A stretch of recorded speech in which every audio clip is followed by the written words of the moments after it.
С добрым утром, дорогие телезрители! В воздухе уже витает предвкушение выходных, и даже кофе сегодня кажется вкуснее. Пусть пятница будет щедрой на хорошие моменты и приятные сюрпризы. Мы начинаем наш утренний эфир. Это «Утро Якутии». Оставайтесь с нами. Ну и, конечно, планы на выходные у всех разные. Кто-то собирается, возможно, на пикник, кто-то хочет пойти в поход, а кто-то просто мечтает прогуляться по городу. И тут все решает погода. Она у нас такая переменчивая. Давайте узнаем, что у нас сегодня за окном.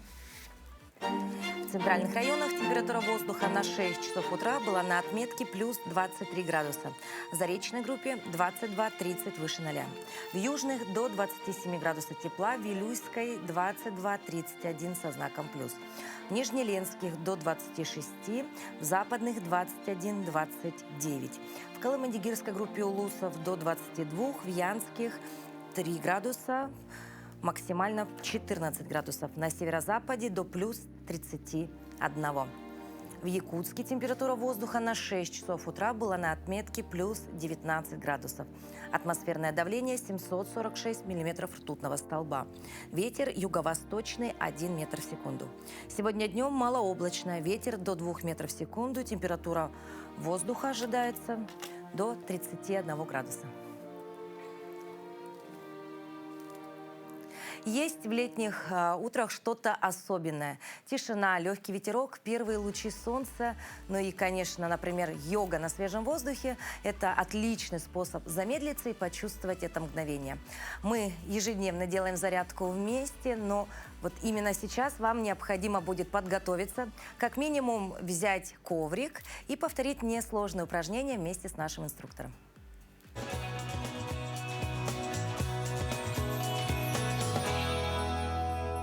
Доброе утро, дорогие телезрители!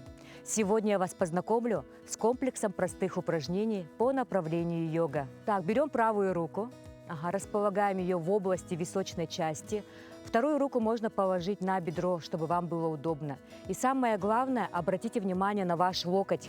Он у вас свободный, но вам нужно его отвести назад, чтобы получить напряжение в области. И делаем несколько циклов наклонов. Глаза можете закрыть, взгляд направить вниз, чтобы вам было удобно. И локоть в это время у вас отводится постоянно, и вы чувствуете напряжение в области лопаток. Заканчиваем и переходим на другую сторону. То же самое повторяем, обращаем внимание на локоть, потому что мы забываем про него. И то же самое. Закрываете глаза, и у вас очень хорошо растягивается шейная часть. И вы заметите со временем, что у вас кольца Венеры в этой области, они разгладятся. Теперь мы с вами переходим на движения волнообразные, напоминающие, как будто плывет лебедь. Движение, подбородок. И в обратную сторону можно себя сделать на себя. Так, хорошо. Теперь мы с вами движение делаем обычные головы, чтобы растянуть заднюю часть шеи вниз. Наклон вперед, наверх смотрим и снова вниз. И так 8-10 циклов дыхания.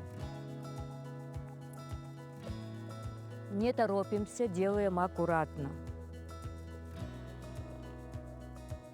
Плечи расправлены. И тоже со временем вы через какое-то время прочувствуете, как у вас шея вытянулась.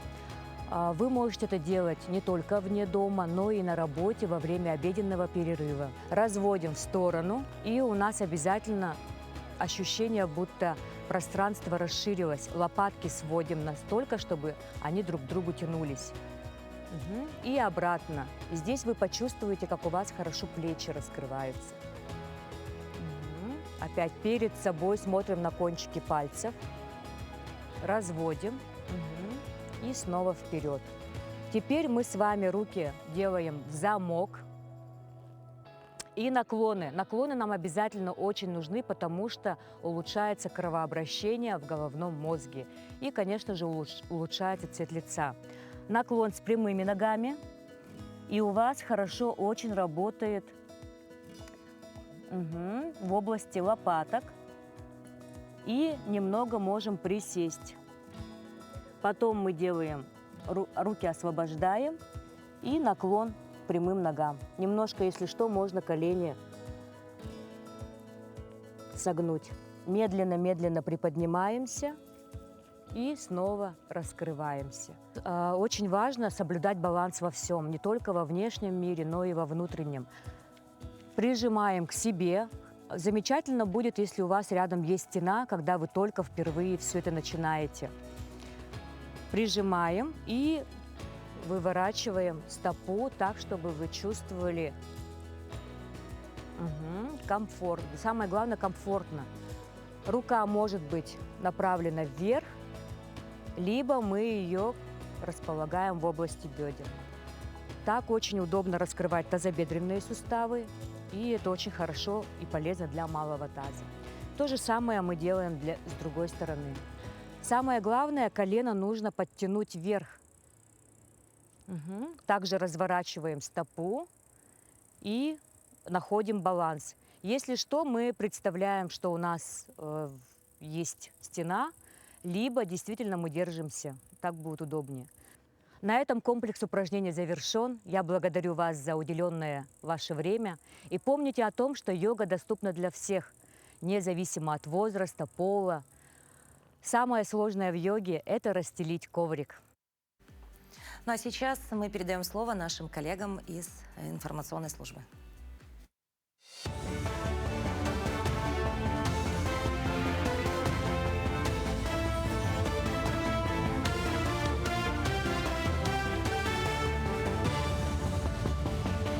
Доброе утро, коллеги. Далее блок новостей.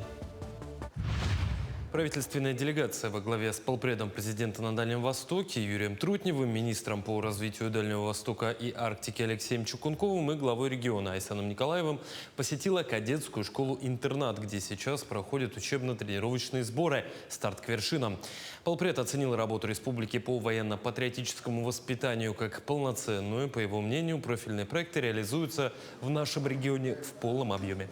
Глава Якутии, в свою очередь, отметил важность таких сборов для формирования у ребят дисциплины, командного духа и готовности служить отчизне, а также подчеркнул, поддержка кадетского движения остается одним из приоритетов региональной политики.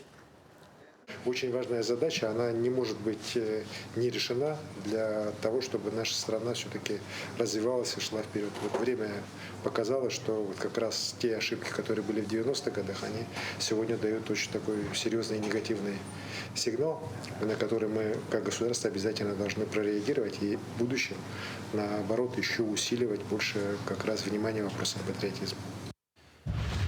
Не забыли и про полигон «Сулус», который выходит на международный уровень. Турнир по стрельбе на дальние дистанции пройдет в этом году в новом статусе.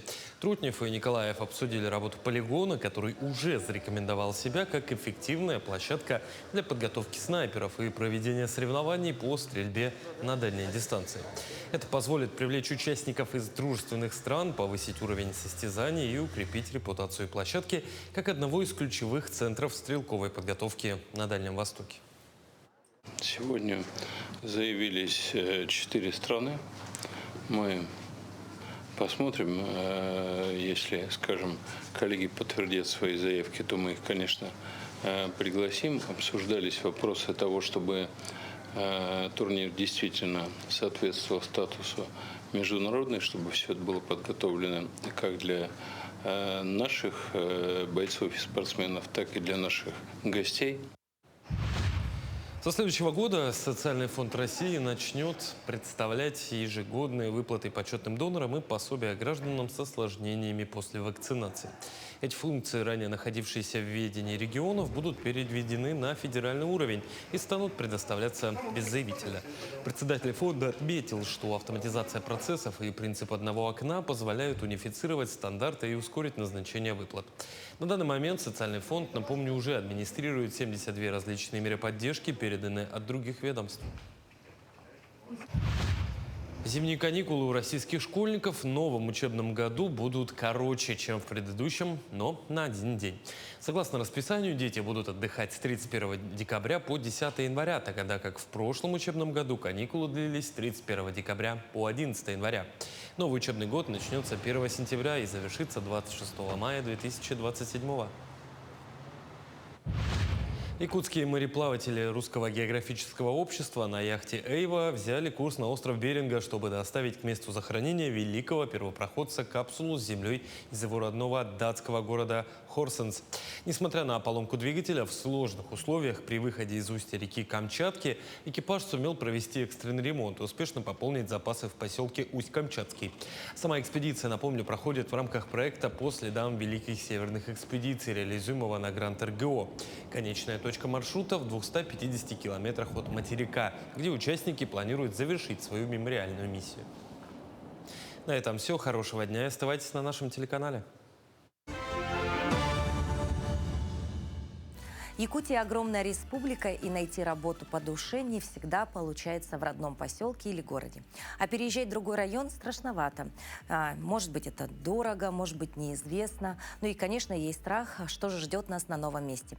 Но, оказывается, есть государственная программа, которая помогает не просто переехать, а переехать с поддержкой. Это и деньги на дорогу, и аренда жилья, и даже единовременное пособие. Как ей воспользоваться этой услугой и кто может стать ее участником, об этом мы поговорим с первым заместителем председателя Государственного комитета Республики Саха-Якутия по занятости населения Анастасией Ивановной Поздняковой. Анастасия Ивановна, доброе утро. Доброе утро.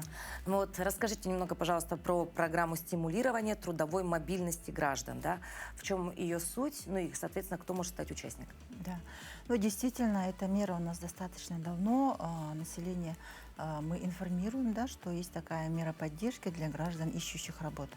Это могут быть и безработные граждане, которые состоят на учете в органах службы занятости, так и люди, которые ищут, но еще не обращались в органы службы занятости. Это мера вообще стимулирования трудовой мобильности в масштабах нашей республики, территории нашей республики, да, и учитывая, что у нас все же дисбаланс трудовых ресурсов у нас в районах сохраняется, где-то в районах очень много вакансий, не хватает трудовых ресурсов, а где-то, значит, нет людей, вернее, есть люди, но нет вакансий, да? Поэтому эта мера предоставляется, как я уже сказала, гражданам, которые желают трудоустроиться вне территории своего места постоянного проживания, да? И они, значит, обращаются в органы службы занятости в каждом районе, в районном центре есть кадровый центр, они идут в центр занятости, вот этот кадровый центр, да, и пишут заявление о том, что они хотели бы воспользоваться этой мерой и уехать, значит, куда-нибудь, либо на временное трудоустройство, либо выехать постоянно и найти себе работу в другом месте. Это может быть как внутрирайонное перемещение, да, так и между районами, из города в Улус, допустим, да, из Улуса в другой Улус. А также мы меры предоставляем даже тем, кто выезжает за пределы республики, допустим, если он выезжает на временные работы. У нас были примеры вот предыдущие годы, когда люди выезжали даже на Камчатку, там, когда приходит пора ловить рыбу и так далее, на переработку рыбы люди устраивались. И, значит, мы возмещаем действительно расходы, включающие, значит, оплату проезда до места работы, с места жительства, да, и обратно. Обратно мы оплачиваем, если эта работа была временная. Также оплачиваем единовременную материальную поддержку, действительно, это 17 400 рублей, ну, чтобы, ну, как бы мера для того, чтобы человек мог собраться, выехать, да, и первое время как-то, значит, были какие-то финансы. Также, если работодатель не предоставляет жилье, ну, у нас в нашей республике в основном это вахтовый метод работы, сезонные, да, работы, и, как правило, крупные промышленные компании, они предоставляют жилье, да. А если такового нету, то человек может снимать квартиру, либо жить в общежитии и нести какие-то расходы за проживание. Тогда мы возмещаем 550 рублей в сутки. Это если человек, еще раз говорю, работает временно. В случае, когда человек выезжает на постоянное место жительства, то переселяется, да, это называется, ну, у нас мера называется переезд-переселение. Переезд — это временная мера, временное трудоустройство, а переселение — это вот когда человек совсем выезжает. Да, у нас тоже много примеров. Из Якутска, вот в Улуса выезжают учителя, медицинские работники, даже работники значит, полиции выезжали, да, примеры такие есть. Они на постоянное трудоустройство, если уехали в район или из района в район, то значит, мы возмещаем также, оплачиваем проезд как гражданину, который уехал и устроился на работу, да, так и его членам семьи. Это супруг, супруга и дети. Всем оплачиваем проезд. То есть это очень удобно. Допустим, даже если взять трудно отдаленные, да, районы, туда перелет действительно очень дорогой, да, и в стопроцентном, да, соотношении оплачивается переезд. Да, полностью мы, значит, проезд, расходы на проезд мы оплачиваем. Но здесь условие такое, что человек обязательно должен предоставить в орган службы занятости, который направил его на работу, документы о том, что он действительно трудоустроился, приказ должен принести, да, от работодателя, что он работает временно либо постоянно, и документы, которые подтверждают, конечно, эти расходы. Билеты, там, значит, если квитанция за проживание, да, вот эти документы и копию трудового договора. Но здесь сразу возникает вопрос, но если вдруг все-таки вот трудоустроился, поехал, но может быть не понравилось, может быть, да, вернулся обратно по другим причинам, нужно ли будет возвращать эти денежные средства? Здесь, значит, если человек выехал, временно трудоустроился, если это была временная работа, то мы это не надо возвращать, мы возмещаем, да, расходы.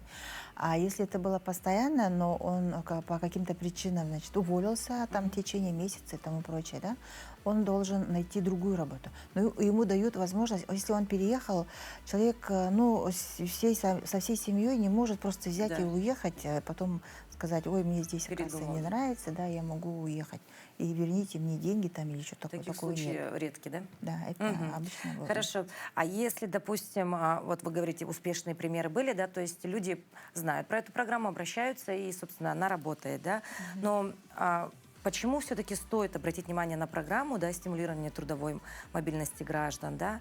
И, может быть, что бы вы посоветовали людям, которые, возможно, побаиваются? Есть вакансия, но вот они сидят и думают, как бы переехать туда, да?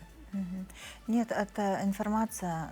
Человек, если настроился выехать на работу для трудоустройства в другой местность, да, либо там на вахтовые, промышленные компании, обычно, значит, мы всю информацию, какие меры есть у работодателей. Некоторые работодатели, они сами возмещают. У нас вот проект «Работающие Якутия кадры», уже больше 100 соглашений с компаниями, да, у многих есть, значит, меры поддержки, которые возмещают, такие же расходы есть. И самые востребованные, буквально осталось 10 секунд у нас на беседу, да, самые востребованные профессии сегодня у нас?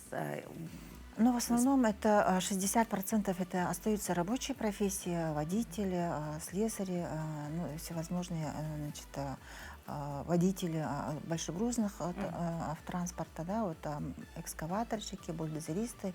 Это, в связи с тем, что у нас промышленные компании развиваются, эти вакансии есть. В части, значит, здравоохранения, образования у нас в северных сельских улусах эти вакансии тоже есть. Анастасия Ивановна, спасибо большое за подробную информацию. Мы желаем вам хорошего, продуктивного рабочего дня. И не прощаемся, приходите к нам вновь. Спасибо. Кажется, что 31 июля кто-то решил собрать в один день вообще все возможные праздники. От серьезных до самых причудливых. День спасателя на воде, день авокадо, день редкого музыкального инструмента. Как выбрать, какой сегодня главный праздник? Давайте разбираться вместе, мы расскажем про самые интересные. На календаре 31 июля. Сегодня отмечают День необычных музыкальных инструментов и Всемирный день рейнджера. По народному календарю Амельянов день. С Амельянова дня начиналась жаркая пора у хозяек. Они заготавливали варенье и соленье на зиму. Значительную часть заготовок составляли дары леса. Амельян пришел, грибов, ягод нашел, велит заготавливать. Приговаривали люди, возвращаясь из лесу с полными корзинами и туесами. Этот день в истории. 1026 год. В Вышгороде освящен храм в честь благоверных князей Бориса и Глеба. 1605. В Москве венчано царство Дмитрий Иванович, более известный как Лже-Дмитрий I. 1944. Территория РСФСР освобождена от немецко-фашистских захватчиков. 1956. В Москве открылся центральный стадион имени Владимира Ильича Ленина, ныне Лужники. В этот день родились 1906 год. Вера Морецкая, советская актриса театра и кино, народная артистка СССР. 1914. Луи де Фюнес, французский киноактер, один из величайших комиков 20-го столетия.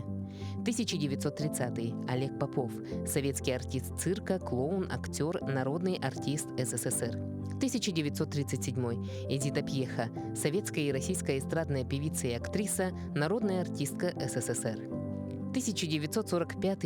Леонид Якубович, советский и российский телеведущий, актер, продюсер, сценарист, народный артист Российской Федерации. Именины сегодня отмечают Афанасий, Емельян, Иван, Кузьма, Леонтий, Мирон и Степан.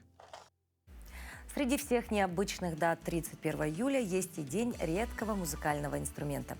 Это праздник, который легко пропустить, но сложно забыть. В мире существует тысячи музыкальных инструментов, но некоторые из них можно услышать лишь в исполнении настоящих ценителей.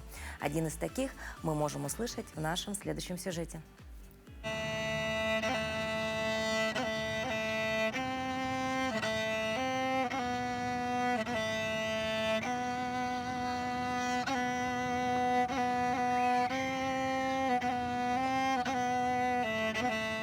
Звуки этого инструмента знакомы многим жителям Якутии. Его мелодии сопровождают национальные праздники, концерты и помогают сохранить музыкальные традиции народа Саха. А что делает его особенным и почему он продолжает звучать спустя столетия, лучше всего расскажет сам музыкант. Это называется кырымпа, или, как называют сейчас, кылкылах. Есть такая легенда, что кырымпа, оно производное от слова скрипка. И, например, есть слово ведро, и якуты его перевели как бедра, да? И скрипка, и кырымпа, они тоже так же похожи. Но сейчас уже начали называть этот инструмент кылах. Кыл – это конский хвост, и гах – это, переводится как толкать, тянуть. Вот что-то в этом роде. Кылах, они разделяются на очень много типов. Они бывают как мой, например, вот этот как коробочка, хоппо называют. Есть в виде камелька, есть в виде чарана, серьга, есть еще, даже я недавно видел в мастерской, в виде кытыя, это мисочка такая якутская национальная. Они бывают с 2 струнами, с 3. Я даже видел, где есть 4 струны. Тут струны тоже из конского волоса, а смычок тоже из конского волоса. Тут даже можно играть только на одной струне, и этого будет достаточно даже.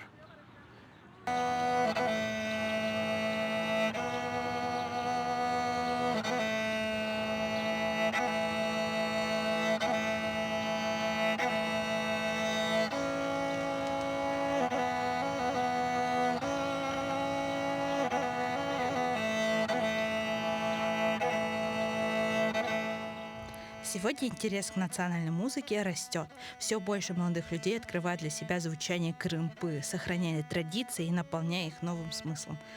Вот расцвет кырымпы, он такой интересный. В 60-х годах начался первый этап восстановления вот этого музыкального инструмента.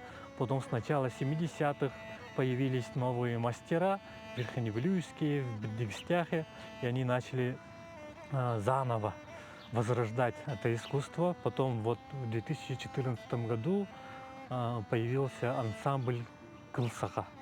И вот они начали уже массово сейчас. Если вы сейчас увидите какого-нибудь человека, который играет на этом инструменте, он, скорее всего, научился из-за них. Пока звучит этот инструмент, продолжает жить и память о культуре народа Саха. А значит, древние мелодии Якутии будут звучать еще не одно поколение. Вероника Вайс, Аэлита Махно, Якутск. Редкий инструмент – это всегда история про руки мастера, про дерево, металл, про то, как человек вкладывал душу в каждую деталь. А ведь так можно сказать про любой предмет, который нас окружает. Ну, например, у чашки есть своя история, у стула есть свой мастер, своя судьба и свои создатели. Мы продолжаем обзор истории советского автопрома Дмитрия Аргунова, приуроченного к столетию автотранспорта Якутии. А предпоследний запорожец – история запорожского долгожителя, сохраненного в городском ретро-музее. Смотрим.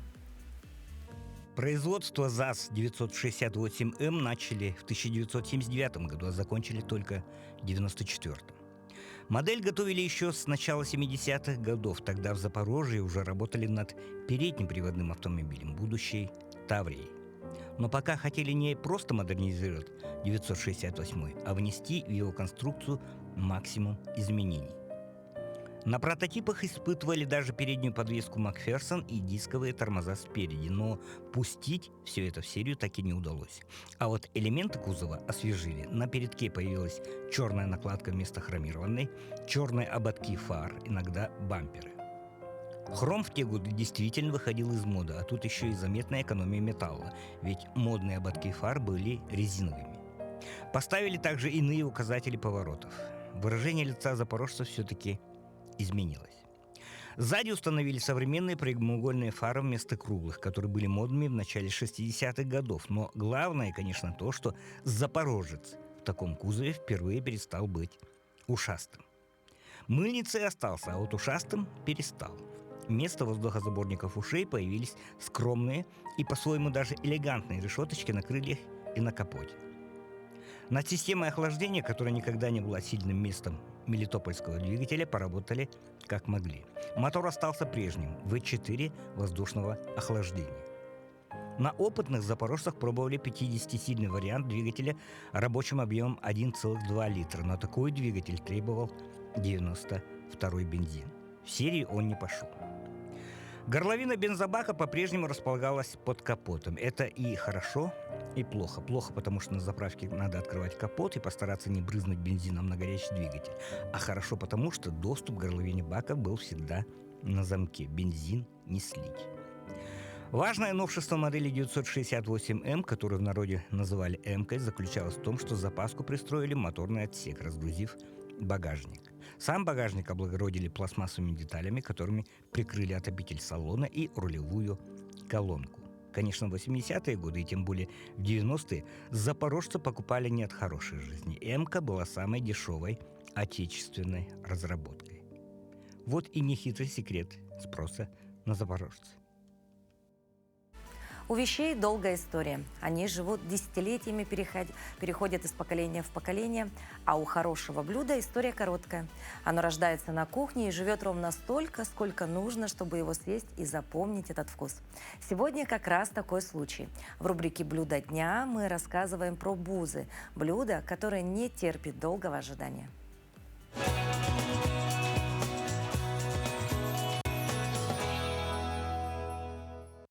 Доброе утро, дорогие друзья! Меня зовут Саяна Галсанова, и сегодня мы с вами будем лепить бурятские бузы. Что входит в состав теста? Это одно яйцо, соль, вода и мука, ничего лишнего.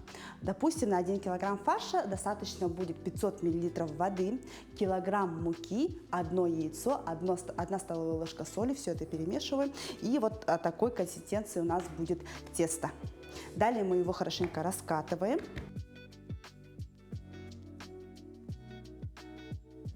Будем с вами вырезать кругляшки для буз. Диаметр этой формы 10 сантиметров. Вес теста должно быть 22, минимум 24 грамма. Так.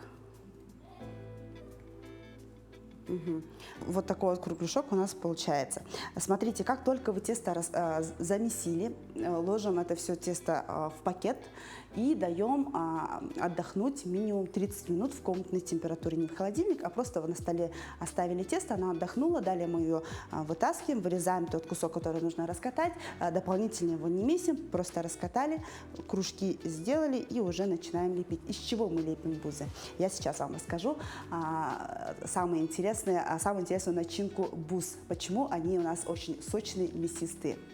Итак, в состав фарша входит 70% говядины, 30% свинины, 10% сольной нарезки, лук, чеснок, соль и перец. Больше ничего в состав наших буз не входит. Посмотрите на этот фарш.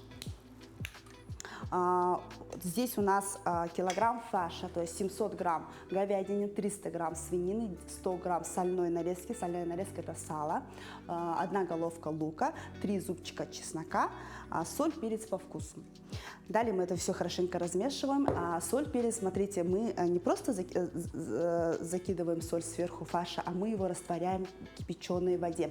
Для 1 килограмма фарша достаточно будет 1 стакана кипяченой воды. Туда заливаем соль, перец по вкусу, размешиваем, заливаем все это дело сюда, перемешиваем. И именно благодаря этому фарш у нас становится таким мягким, сочным, вкусным. Сочность дает сольная нарезка, свинина, лук и это вода. Понимаете, да? Фарш приготовили, тесто ставим приготовили, сейчас уже начинаем лепить.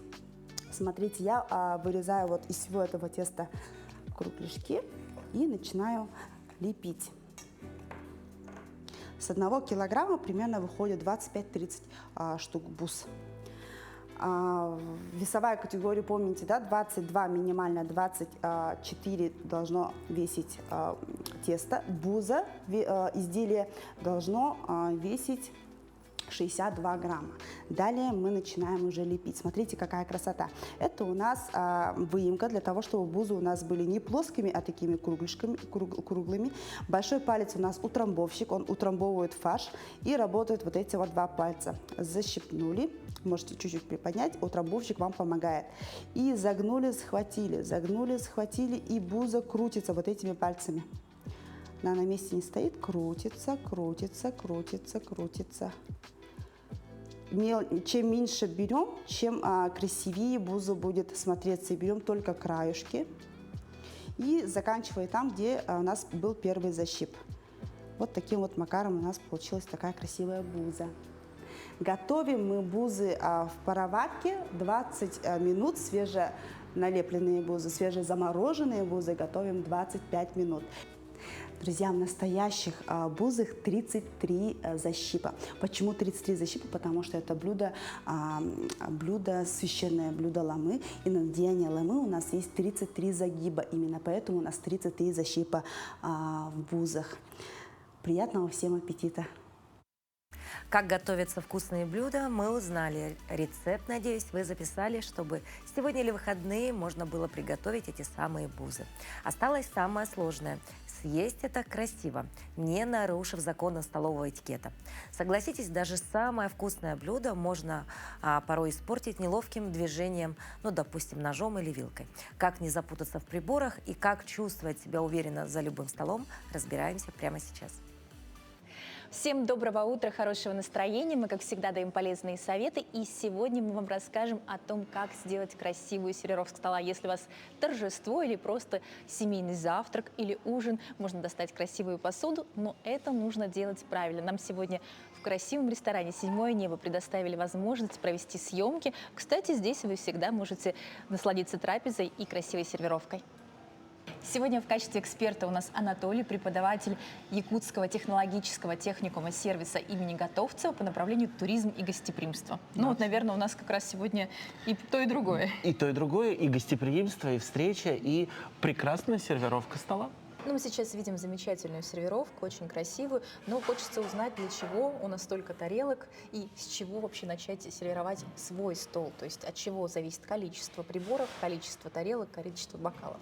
Все будет отталкиваться от того, какое количество блюд вы хотите подать на ваш праздничный стол.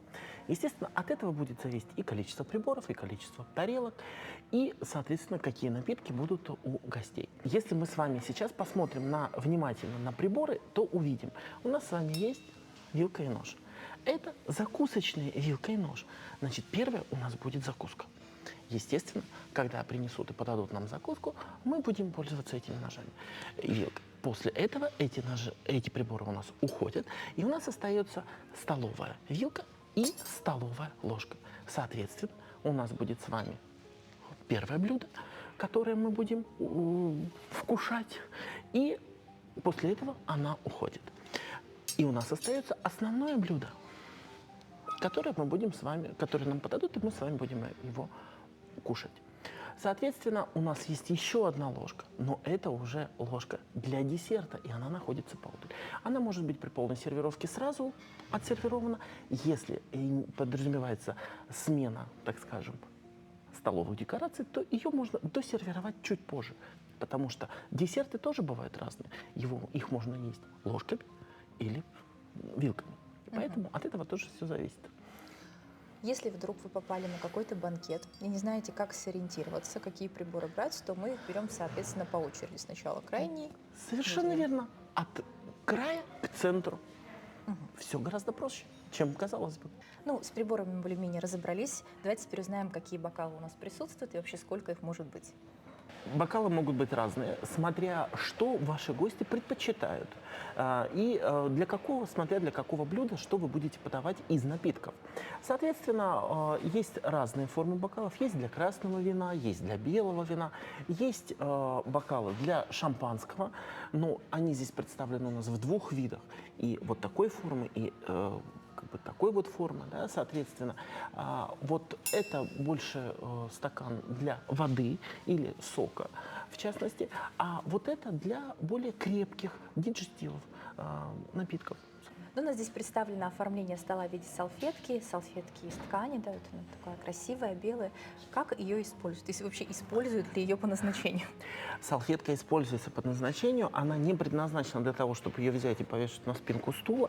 Она предназначена для вас, для того, что когда вы будете трапезничать, ее использовать для себя. Вы ее можете положить как на колени, значит, чтобы у вас ничего не попало на вашу одежду, да, соответственно, вы можете ее сложить, приложить, убрать какие-то крошки, вытереть. Для этого и есть салфетка. Не нужно бояться, что ее испачкаете. После того, как закончится у вас вся церемония, вся трапеза, соответственно, ее можно оставить на столе, либо положить, ее уже уберут. Анатолий, огромное спасибо. Теперь мы знаем с нашими телезрителями основные правила сервировки стола. Всем желаем очень красивых, вкусных выходных, чтобы стол ваш всегда был нарядным, ну и, конечно, соответствовал правилам этикета.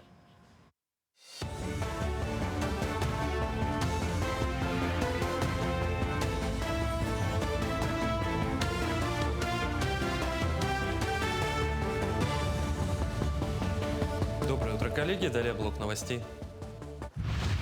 Правительственная делегация во главе с полпредом президента на Дальнем Востоке Юрием Трутневым, министром по развитию Дальнего Востока и Арктики Алексеем Чукунковым и главой региона Айсаном Николаевым посетила кадетскую школу-интернат, где сейчас проходят учебно-тренировочные сборы «Старт к вершинам».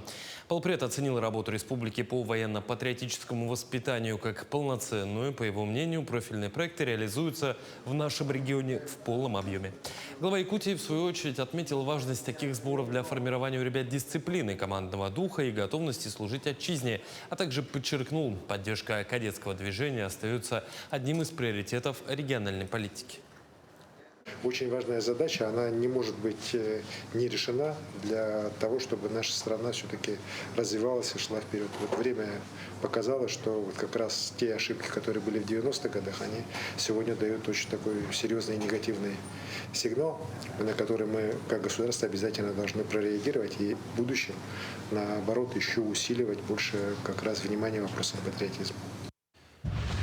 Не забыли и про полигон Сулус, который выходит на международный уровень. Турнир по стрельбе на дальние дистанции пройдет в этом году в новом статусе. Трутнев и Николаев обсудили работу полигона, который уже зарекомендовал себя как эффективная площадка для подготовки снайперов и проведения соревнований по стрельбе на дальние дистанции. Это позволит привлечь участников из дружественных стран, повысить уровень состязаний и укрепить репутацию площадки как одного из ключевых центров стрелковой подготовки на Дальнем Востоке. Сегодня заявились 4 страны. Мы посмотрим, если, скажем, коллеги подтвердят свои заявки, то мы их, конечно, пригласим. Обсуждались вопросы того, чтобы турнир действительно соответствовал статусу международный, чтобы все это было подготовлено как для наших бойцов и спортсменов, так и для наших гостей. Со следующего года Социальный фонд России начнет представлять ежегодные выплаты почетным донорам и пособия гражданам с осложнениями после вакцинации. Эти функции, ранее находившиеся в ведении регионов, будут переведены на федеральный уровень и станут предоставляться без заявителя. Председатель фонда отметил, что автоматизация процессов и принцип одного окна позволяют унифицировать стандарты и ускорить назначение выплат. На данный момент Социальный фонд, напомню, уже администрирует 72 различные меры поддержки, переданные от других ведомств. Зимние каникулы у российских школьников в новом учебном году будут короче, чем в предыдущем, но на один день. Согласно расписанию, дети будут отдыхать с 31 декабря по 10 января, тогда как в прошлом учебном году каникулы длились с 31 декабря по 11 января. Новый учебный год начнется 1 сентября и завершится 26 мая 2027 года. Якутские мореплаватели Русского географического общества на яхте «Эйва» взяли курс на остров Беринга, чтобы доставить к месту захоронения великого первопроходца капсулу с землей из его родного датского города Хорсенс. Несмотря на поломку двигателя, в сложных условиях при выходе из устья реки Камчатки экипаж сумел провести экстренный ремонт и успешно пополнить запасы в поселке Усть-Камчатский. Сама экспедиция, напомню, проходит в рамках проекта по следам великих северных экспедиций, реализуемого на Гранд РГО. Конечная точка маршрута в 250 километрах от материка, где участники планируют завершить свою мемориальную миссию. На этом все. Хорошего дня и оставайтесь на нашем телеканале. Мы продолжаем наш утренний эфир, и следующая тема будет интересна, мне кажется, многим. Пока одни говорят, что оффлайн-шоппинг уходит в прошлое, в Якутске все заметнее становится другое явление – гаражные распродажи и городские ярмарки. Они собирают участников и посетителей, превращаясь в заметную часть городской жизни. Как зародилось это движение и что происходит за его кулисами, об этом мы поговорим с организатором городских ярмарок и гаражных распродаж с Эдуардой Савиной. Эдуарда, доброе утро. Доброе утро. Как вам пришла идея провести вот первую ярмарку? Помните ли вы ее? Давайте немножечко окунемся в прошлое. Идея пришла сама по себе еще 5 лет назад, когда я только-только делала свои первые шаги, помогала в организации подобных мероприятий и сама тоже нередко участвовала в роли продавца. И так уж получилось, что со временем вся моя аудитория, друзья, знакомые, мама, они все начали делать что-то своими руками. Ага. И вот с тех пор тогда еще зародилась вот эта идея провести уже самостоятельно. И вот 2 года назад в спортивном комплексе «Мадун» мы решили провести. Первую свою? Первую. Хорошо. А почему так стало это популярно? Вот есть ли у гаражки, да, вот как часто называют ее в простонародье, да, какие-то кодексы, какие-то критерии, да? Вот не каждый может туда попасть ведь сейчас. Вы совершенно правы. Сейчас это стало очень популярным. И, скорее всего, не просто так, поскольку испокон веков в старом городе проводились такие ярмарки, продавали, возили товары первой необходимости, допустим, меха. А сейчас же это просто трансформировалось под нынешние реалии. Да. Ну, то есть вот мы видим сейчас и сумочки продают, и бижутерию, да, значит, книги, там, значит, одежда. Как-то все равно стереотипно мыслят, что гаражка – это все БУ вещи. На самом деле сегодня это другой формат. Да, больше сейчас уже, конечно же, иногда бывает, преобладают вещи народно-художественного промысла. Шкатулки вот различные, да, ну, мыло, наверное, свечи, Да, вот да, это все, да. Хорошо. А как вы отбираете людей, да, вот, допустим, участников? Допустим, если это товары, бывшие в употреблении, БУ, так скажем, то они должны быть чистые, хотя бы опрятные, не рваные, не порванные. А если это что-то, товары из ручной работы, то они должны быть уникальными, что-то выделяющееся. Хорошо. А вот почему, на ваш взгляд, люди стали все-таки покупать вот вещи с секонд-хенда, да? Потому что раньше, допустим, может быть, кто-то там относился к этой теме достаточно скептически, а сегодня это совершенно нормально. Наверное, это обусловлено тем, что сейчас на один выход, либо на один сезон выгоднее покупать на гаражных распродажах за 500 рублей, за 800, либо за 1000 рублей.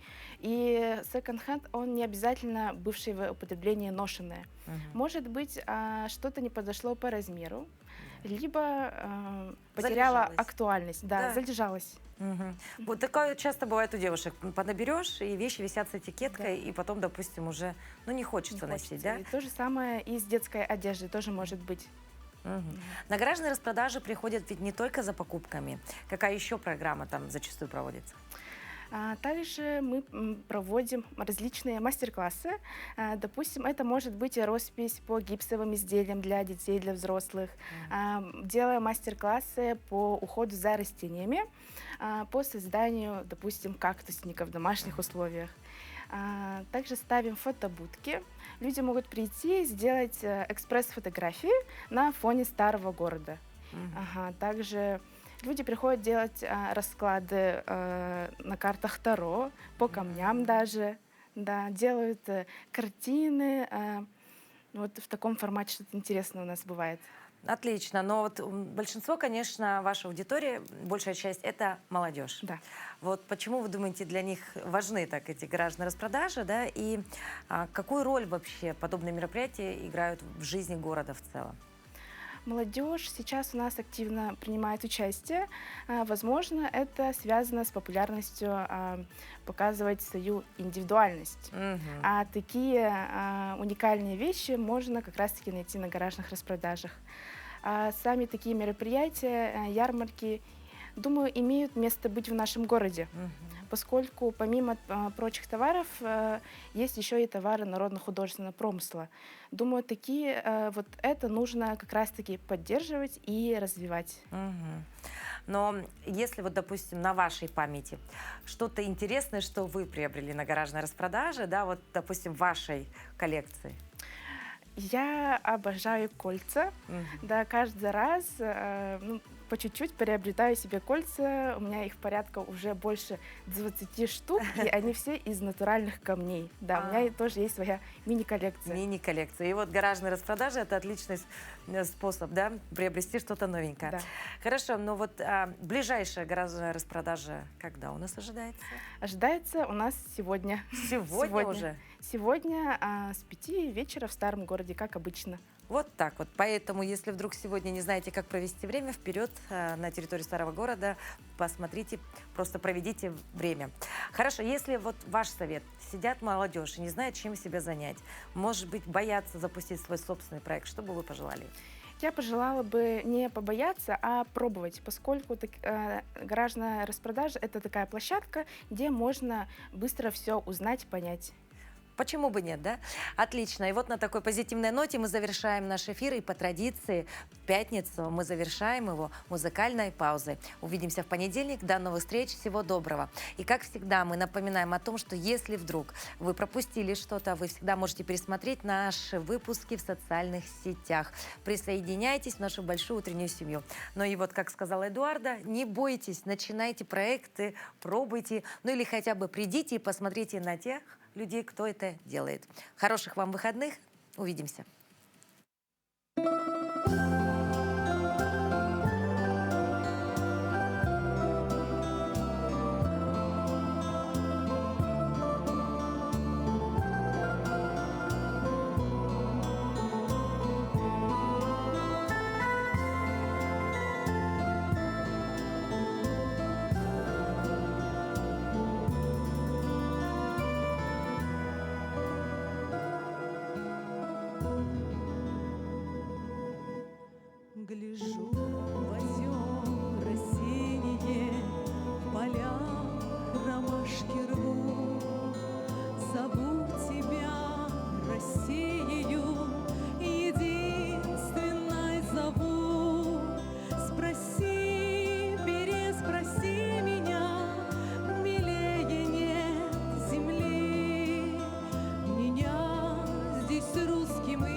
твою не старили ни годы, ни беда. Иванами да Марьями гордилась ты всегда. Не все вернулись соколы, кто жив, а кто убит, но слава их высокая тебе принадлежит. Красу твою не старили ни годы, ни беда.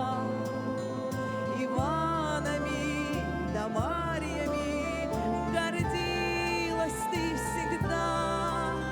Не знаю счастья большего, чем жить одной судьбой, грустить с тобой, земля моя, и праздновать с тобой.